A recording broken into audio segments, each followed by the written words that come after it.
শুক্রবার বিকাল ৩:১০ হৃদরোগে আক্রান্ত হয়ে ঢাকার ধানমন্ডির ল্যাব-8 হাসপাতালে মারা যান উপদেষ্টা হাসান আরিফ। তার মৃত্যুতে শোক জানিয়েছেন প্রধান উপদেষ্টা অধ্যাপক ড. মোহাম্মদ ইউনূস। শুক্রবার বিকালে ইজিপ্টে D8 সম্মেলন শেষে ঢাকায় অবতরণের পরপরই উপদেষ্টা হাসান আরিফের মৃত্যুর খবর জানতে পারেন ড.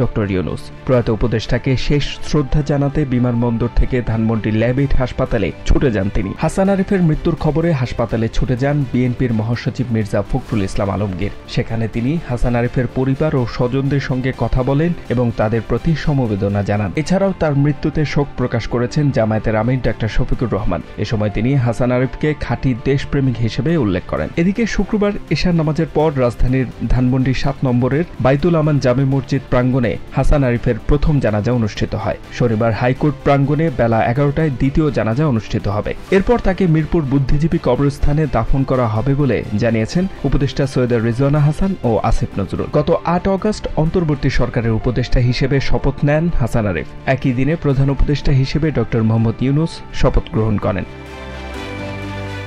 হাসান আরিফ ২০০১ থেকে ২০০৫ সালের ২৮ এপ্রিল পর্যন্ত অ্যাটর্নি জেনারেল হিসেবে দায়িত্ব পালন করেছেন। এছাড়া ফখরুদ্দিন আহমেদের নেতৃত্বে তত্ত্বাবধায়ক সরকারের আইন, বিচার ও সংসদ বিষয়ক মন্ত্রণালয়, ভূমি এবং ধর্ম মন্ত্রণালয় বিষয়ক উপদেষ্টা হিসেবে দায়িত্ব পালন করেন তিনি।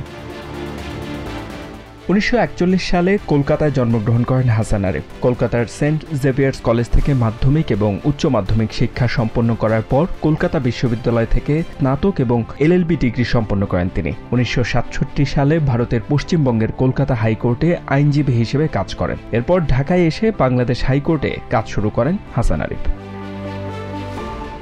HM Ataullah, TVN24 news desk.